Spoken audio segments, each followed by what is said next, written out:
Hello everyone, welcome back to our channel. अगर आपको भी आया है डिफेक्टिव रिटर्न का नोटिस, तो आज के वीडियो में हम यही डिस्कस करने वाले हैं कि डिफेक्टिव रिटर्न के नोटिस के लिए रिप्लाई कैसे फाइल किया जाता है, कितनी टाइम लिमिट होती है, कब तक आप इसे फाइल कर सकते हैं और इस नोटिस के आने के रीजंस क्या होते हैं। तो चलिए स्टार्ट करते हैं आज का वीडियो। अगर चैनल पर नए हैं तो इसे सब्सक्राइब ज़रूर कर लीजिएगा और वीडियो अच्छा लगता है तो इसे लाइक एंड शेयर कर दीजिएगा। डिफेक्टिव रिटर्न का नोटिस का रिप्लाई फाइल करने के लिए सबसे पहले तो आपको ये जानना बहुत ज़रूरी है कि ये नोटिस आपको आया क्यों है। तो इसके लिए आपको सबसे पहले तो अपना AIS ओपन करना है। अब जब भी हम लोग ITR फाइलिंग करते हैं तो सबसे पहले अपना 26 AS देखते हैं और अपना AIS स्टेटमेंट देखते हैं। लेकिन अभी तक बहुत सारे लोगों को ये नहीं पता है कि AIS डॉक्यूमेंट देखना बहुत ज़रूरी है। 26 AS हमारा बेस डॉक्यूमेंट नहीं है। 26 AS में हमें सिर्फ वही एंट्रीज मिलती हैं जिस पर कि हमारा TDS डिडक्ट होता है, लेकिन AIS में हमें सारी एंट्रीज मिलती हैं, चाहे उस पर TDS डिडक्ट हुआ हो और चाहे ना हुआ हो। तो आपको ITR फाइलिंग के लिए जो अपना बेस बनाना है वो आपका AIS स्टेटमेंट होगा।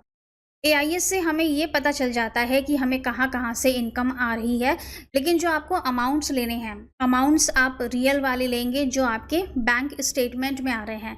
AIS सिर्फ एक एस्टिमेट बेस होता है, लेकिन AIS कंप्लीट इन्फॉर्मेशन नहीं होती है। यहाँ पर गलत इनकम्स भी रिपोर्ट हो सकती हैं, कभी यहाँ पे ज़्यादा इनकम रिपोर्ट हो जाती हैं जो एक्चुअल में आपकी नहीं है, और कभी कभी यहाँ पर कम इनकम्स भी रिपोर्ट हो जाती हैं।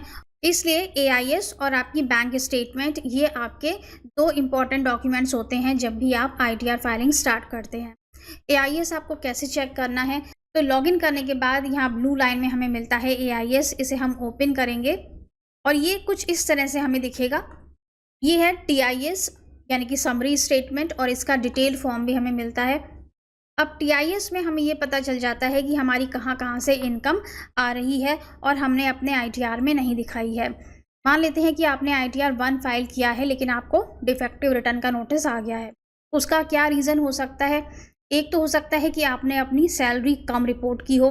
यहाँ पर देखिए, जितनी भी सैलरी आपकी यहाँ TIS में रिपोर्ट हो रही है उतनी सैलरी आपके ITR फॉर्म में भी होनी चाहिए। साथ ही आपको ये भी देख लेना है कि ये जो सैलरी आपकी यहाँ रिपोर्ट हो रही है ये 12 महीने की रिपोर्ट हो रही है। अगर लास्ट वाला क्वार्टर जनवरी टू मार्च वाला वो अभी भी रिपोर्ट नहीं हो रहा है तो आपको थोड़ा सा वेट करना है, और जब आपकी ये पूरी सैलरी यहाँ रिपोर्ट होने लगेगी तभी आप अपनी ITR को फाइल करेंगे। कितने महीनों की सैलरी रिपोर्ट हो रही है तो वो आप यहाँ से क्लिक करके भी देख सकते हैं, और नहीं तो आप अपने 26 AS में भी चेक कर सकते हैं कि कितने महीनों की सैलरी रिपोर्ट हो रही है। तो ये तो हो गया पहला रीज़न जिसकी वजह से आपको डिफेक्टिव रिटर्न का नोटिस आता है कि आपकी सैलरी इनकम मैच नहीं कर रही है। दूसरा रीज़न क्या हो सकता है कि यहाँ पर आपको सेल ऑफ शेयर्स और म्यूचुअल फंड्स भी दिख रहा है। अगर हम ITR 1 फाइल करते हैं तो उसमें सेल ऑफ शेयर्स दिखाने का कॉलम नहीं होता है। ये कॉलम हमें मिलता है ITR 2 में। अगर आप ITR 2 फाइल करने के लिए एलिजिबल हैं और आपने ITR 1 फाइल कर दी है तब भी आपको डिफेक्टिव रिटर्न का नोटिस आ जाता है। तो आपको क्या करना है, आपको ITR 2 फाइल करनी है और उसमें आप ये सारी इनकम्स दिखाएंगे, सैलरी तो दिखाएंगे ही, साथ में आप शेयर्स की सेल और म्यूचुअल फंड की सेल भी दिखाएंगे। तो हमने यहाँ पर कारण तो देख लिए कि किन वजहों से हमें ये नोटिस आता है और हमें इसका सॉल्यूशन कैसे निकालना है। अब देखते हैं कि इसके लिए हम फाइलिंग कैसे करते हैं। तो वापस से हम अपने डैशबोर्ड पे आ जाते हैं। यहाँ पर हम ई फाइल में जाएंगे, इनकम टैक्स रिटर्न्स, और यहाँ पर डाउनलोडेड प्रीफिल डेटा, ये हमें एक टैब मिलेगा, यहाँ पे ओपन करना है हमें। यहाँ पर हम असेसमेंट ईयर सेलेक्ट कर लेंगे 24-25 और इसे डाउनलोड कर लेंगे। अब इससे क्या होगा कि हमारी जो पर्सनल इन्फॉर्मेशंस हैं वो सारी डाउनलोड हो जाएंगी। अब हमें नेक्स्ट स्टेप में क्या करना है, अब हम यहाँ से लॉग आउट कर देते हैं। अब हम इनकम टैक्स के होम पेज पर जाएंगे। ये हम इनकम टैक्स के होम पेज पर आ गए हैं। यहाँ पर हमें मिलता है डाउनलोड सेक्शन, यहाँ पे जाएंगे। अब यहाँ पर असेसमेंट ईयर 24-25 की हमें एक्सेल यूटिलिटी को डाउनलोड करना है। तो जो भी आपका सही ITR है जो अब आपको फाइल करना है उसी की एक्सेल यूटिलिटी आप डाउनलोड करेंगे। अगर हमें ITR 1 को ही सही करना है, मतलब कि आपकी सेल ऑफ शेयर्स नहीं है, सिर्फ सैलरी इनकम है और वो आपने गलत रिपोर्ट कर दी थी, तो आप ITR 1 को ही फिर से डाउनलोड करेंगे। और अगर आपको सेल ऑफ शेयर्स दिखाना है तो फिर हम ITR 2 को डाउनलोड करेंगे। ITR 1 पे क्लिक करेंगे, यहाँ पर हमें एक्सेल यूटिलिटी मिलेगी। ये यहाँ पे यूटिलिटी एक्सेल बेस लिखा हुआ है, यहाँ पे क्लिक करके हम इसे डाउनलोड कर लेंगे। डाउनलोड सेक्शन में ये सेव हो जाएगी। इस तरह से ये डाउनलोड सेक्शन में सेव हो जाएगी। इसे अब हम ओपन करेंगे। इस तरह से ये फाइल ओपन होगी। यहाँ पर सबसे पहले हमें इनेबल एडिटिंग पे क्लिक करना है। इसके बाद हम साइड में स्क्रॉल करेंगे तो यहाँ पर हमें कुछ टैब दिखते हैं। यहाँ पे लिखा हुआ है इंपोर्ट प्रीफिल डेटा। तो अभी हमने जो लॉगिन में जाके अपना डेटा डाउनलोड किया था वो हमें यहाँ पर प्रीफिल कर देना है। इससे हमारा बहुत सारा काम बच जाएगा। हमारी जितनी भी पर्सनल इन्फॉर्मेशंस हैं वो सारी यहाँ पर ऑटोमेटिकली डाउनलोड हो जाएंगी। इसके अलावा आपकी जो TDS एंट्रीज़ हैं या जितना भी डेटा आपका ऑटो पॉपुलेट होता है फॉर्म के अंदर, वो सारा यहाँ पर ऑटोमेटिकली डाउनलोड हो जाए। डेटा डाउनलोड हो जाने के बाद आपको यहाँ पे कुछ इन्फॉर्मेशंस फिल करनी होंगी, जैसे कि एक तो मेन चीज़ आपको ये करनी है filed in response to notice under section. यहाँ पर आपको सेक्शन सेलेक्ट करना है कि आप ये एक्सेल यूटिलिटी बेस्ड ITR क्यों फाइल कर रहे हैं। यहाँ पर हम सेलेक्ट करेंगे सेक्शन 139(9) डिफेक्टिव रिटर्न नोटिस।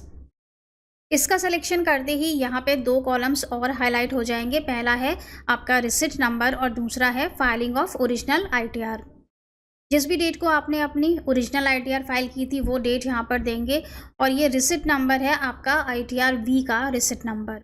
ये नंबर आपको अपने ITR V से मिल जाएगा। इसके बाद यहाँ पर आपको देना होता है डिन नंबर।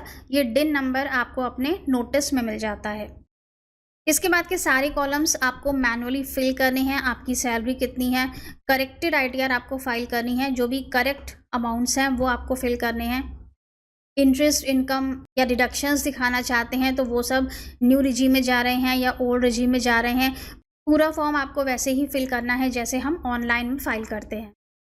फॉर्म के फिलअप हो जाने के बाद जब आपका पूरा डेटा फिल हो जाएगा और आपका टैक्स कैलकुलेट हो जाएगा या रिफंड बन रहा है तो वो कैलकुलेट हो जाएगा। इसके बाद आपको यहाँ जनरेट जेसन पर क्लिक करना है। आपकी एक जेसन फाइल बन के आपके सिस्टम के अंदर डाउनलोड हो जाएगी। ये फाइल बन जाने के बाद हम फिर से अपने अकाउंट में लॉगिन करेंगे। तो चलिए लॉगिन कर लेते हैं। ई प्रोसीडिंग्स में आपको अपने नोटिस पर जाना है। नोटिस आपको इस तरह से दिखता है। Notice under section 139(9) assessment year दिया होता है। कम्युनिकेशन डेट और रिस्पांस डेट यहाँ पे दी होती है। आपको सबमिट रिस्पांस पर क्लिक करना है। इसके बाद आपको इस तरह का पेज दिखता है। यहाँ पर लिखा है do you agree with the defect, agree या डिसअग्री करना है। तो डिसअग्री हम नहीं करेंगे, हम अग्री पर क्लिक करेंगे। अग्री पर क्लिक करने के बाद आपको यहाँ ऑफलाइन यूटिलिटी पर टिक लगाना है। इसके बाद आपको ITR फॉर्म को सिलेक्ट करना है, कौन सा ITR आप यहाँ पर अपलोड कर रहे हैं। और इसके बाद यहाँ पर अटैच फाइल का ऑप्शन आता है। आपने जो भी जेसन फाइल बनाई है जो आपके सिस्टम में डाउनलोड हुई है उसे आप यहाँ पर अटैच कर देंगे। फाइल अटैच करने के बाद आपको सबमिट पर क्लिक करना है और आपका रिस्पॉन्स सबमिट हो जाएगा। यहाँ पर आपको ई वेरिफिकेशन नहीं करना है। डिफेक्टिव रिटर्न बहुत जल्दी प्रोसेस होता है और आपकी मेल ID पर इंफॉर्मेशन आ जाती है कि आपकी ITR प्रोसेस हो गई है। इसके बाद देखते हैं कि टाइम लिमिट क्या होती है, कितने दिन के अंदर आपको रिप्लाई फाइल करना है। तो 15 दिन का यहाँ पर टाइम दिया जाता है। जब भी आपको नोटिस मिला है 15 दिन के अंदर आपको इस अपनी XML फाइल को अपलोड करना होता है। तो आज के वीडियो में हमने डिफेक्टिव रिटर्न के बारे में काफ़ी सारे पॉइंट्स डिस्कस किए। होप कि वीडियो आपके लिए यूजफुल रहा होगा। अगर डिफेक्टिव रिटर्न नोटिस के लिए आप प्रोफेशनल सर्विसेज चाहते हैं तो आप हमारे WhatsApp नंबर पर मैसेज कर सकते हैं। So thank you so much for watching this video. Stay safe and healthy. Bye bye.